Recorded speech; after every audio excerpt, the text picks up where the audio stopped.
Welcome back to History in Motion, proudly brought to you by Midas. If you're a fan of racing Porsches, you're in for a treat. Next up, we have action from the Pre-84 Sports and GTs, Trans Am and Classic Thoroughbreds. As well as fantastic Porsches, there are a few other makes that will get your adrenaline pumping as they demonstrate some great racing on the track. Before the race, we caught up with Colin Green. I've been out for a year, and this is the first time again in the season that we're back in again. I'm really looking forward to it. I had to rebuild the motor again. It took a bit of a time, shortage of blocks and all like that.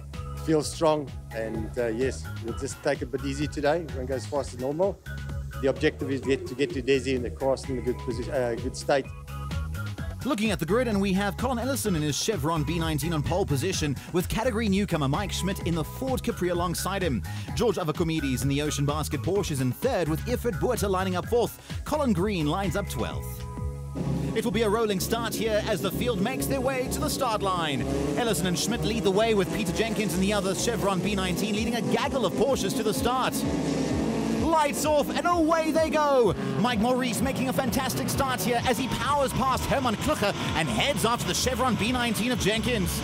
George Avakomides moves behind Jenkins and Maurice falls in behind Avakomides as they start lap one.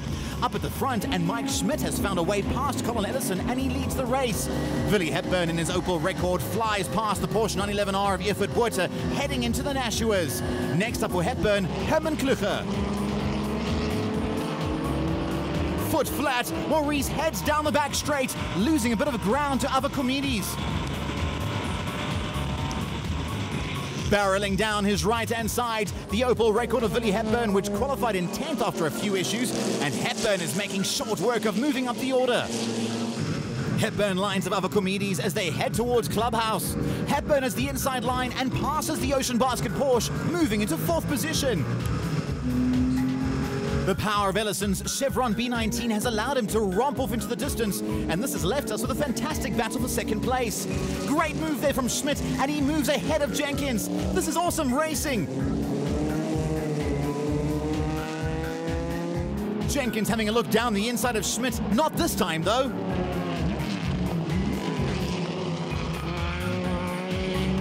Ifrit Buerta heading up to the top of the track. Trying to turn in, but you can see he's really struggling with his steering. Buerta still suffering some damages to his left rear suspension from his last outing, which is affecting his steering around the left-handers. Out of turn 2, it's Davy Theron in the Martini Porsche and Fritz Kleinhans in the Rothmans Porsche side by side. Theron keeps his foot down and manages to stay ahead of Kleinhans as they round turn 4 and head onto the long back straight.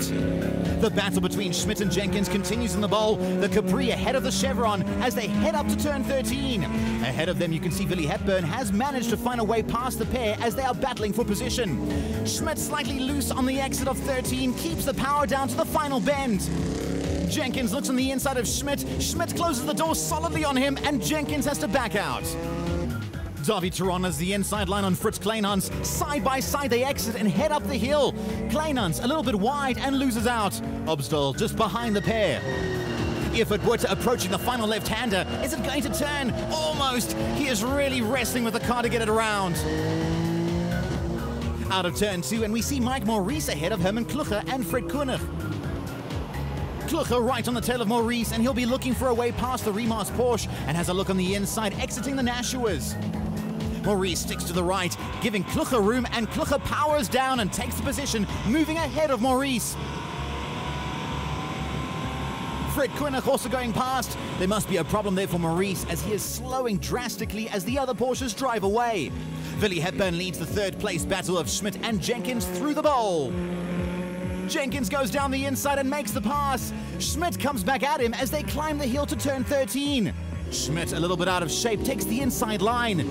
Round they go, side by side, not giving an inch as they head down the hill. Jenkins on the inside gains the advantage round the final turn and onto the start-finish straight. Schmidt has got the straight line speed though and comes back at him almost immediately down the main straight here. They head into turn 1 and Schmidt takes the position back.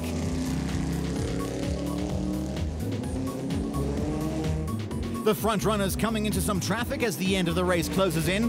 Schmidt and Jenkins have managed to close right up to Hepburn again as they head down towards turn 14. Hepburn makes his way past Colin Green and Howard Nell. Schmidt follows his line through, as does Jenkins. Jenkins moves alongside Schmidt and has a look, but the Capri has the straight line speed. So it's Hepburn ahead of Schmidt and Jenkins, with race leader Colin Ellison in the Lucky Strike Chevron over 30 seconds ahead of them.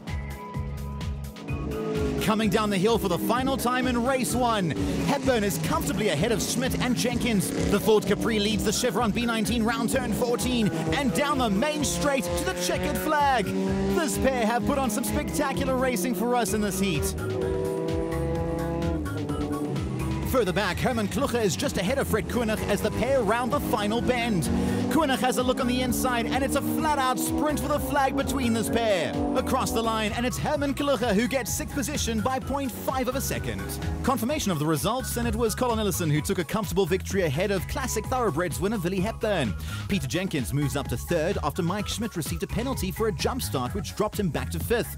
George Avacomedes won Class C with Ifrit Buerta taking the honours in Class D. Oh, it was fantastic. I mean, Mike's just come and joined the sports in GT, so none of us quite knew where he'd be sitting, but to be sitting right in amongst the chevrons, I mean, a great guy. So it was just fantastic. His car handling skills are right up there with the best I've seen, and I was really battling to get past him. Well, I didn't get past him. Well, it's very kind of you, Pete. I had a great time. You know, I raced in the Historics last year, and my car was just a little too quick for the competition. So I've asked Pete if I can join their series, and it was awesome. It's exactly what we come to the racetrack for. A great dice. It was brilliant. I was a little bit unsure of where Pete's car was there. The size difference between the two cars is quite enormous, but I think I left him enough room. A couple of times I probably crowded him a little too much. Yeah. No, wonderful. I mean, we come here primarily to have good dice. The last thing you want to do is out there racing on your own. So it was a nice, lovely race. With a torrential downpour coming just before the start of race 2, there was a mad dash in the pits by those who could to change tyres from slicks to wets. Then it was back out and onto the grid. A greatly reduced field came under starters' orders for race 2, with the Ocean Basket Porsche feeling almost like it was at sea in the front of the field. Mike Schmidt alongside Avacomedes accelerates into turn 1 and moves into the lead ahead of Avacomedes. The cars feeling their way around the track as they try to figure out where there may be any grip. Ifrit Buerta in the wild at heart Porsche lies in 3rd place. The Frankie's Ford Capri looking very at home in the rain though. Fritz Kleinans lies in 4th in the Rossmann's Porsche. Howard now on the Marcos 3.0 GT lies in 5th, and he is the last car to start race 2 of the Pre-84 Sports and GTs, Trans Am and Classic Thoroughbreds.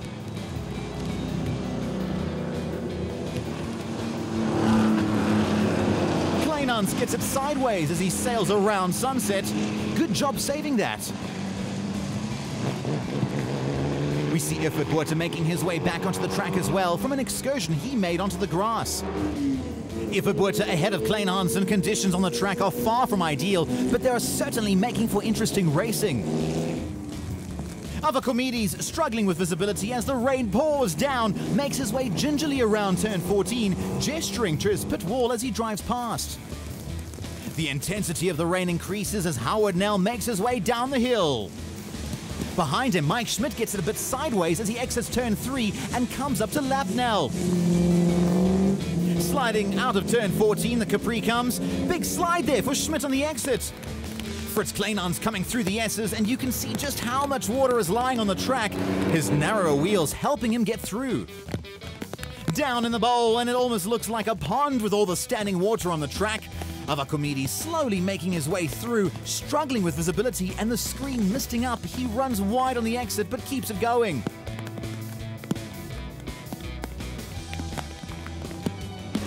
On the start-finish straight, the rain is coming down so hard you can barely see the cars.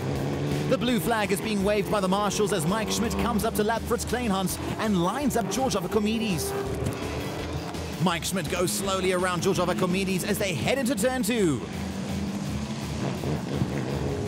Heading through the last corner for the last time today comes your race leader, Mike Schmidt, in the Frankie's Ford Capri. The back sliding about a bit as he heads to the checkered flag and victory in some of the worst conditions we have seen at Kyalami in a long time. Confirmation of the results, and Mike Schmidt takes the win with a 2-minute 46-second margin over Ifrit Buerta. Fritz Kleinans came home in 3rd ahead of George Avacomedes and Howard Nell. All the starters managing to finish, which in these conditions is victory enough. It was very, very wet. It started off wet and then it got exceptionally wet. We had a bit of a downpour about 3 laps from the end. And the rivers were running all over the track. So it was absolutely chaotic. You couldn't see the water on the track, so that was taking me by surprise. And this is the first time I've driven Kyalami in the rain. But you know, I spent 15 years racing in the UK, and this is a bright sunny day in most of the time in England. So I've got a bit of wet weather experience, and I just wanted to see what this track was like in the rain. In England, if you don't race in the rain, you don't race. It's as simple as that. I saw Willie getting wets out earlier on, and I was really sure that he was going to put wets on and come out. So I was quite surprised to see him not on the grid, actually. Had a lot of fun. You know, these kind of conditions, you're not really racing anybody else, you're racing yourself. And I was so dialed in. I nearly went off the road 3 times, all on my own, but it was amazing. Yeah, good fun. Quick question. When and where did Jody Scheckter make his Formula One debut? Find out after the break. We'll be back after the break with some exciting racing from the Lotus Challenge here on the Midas Historic Tour.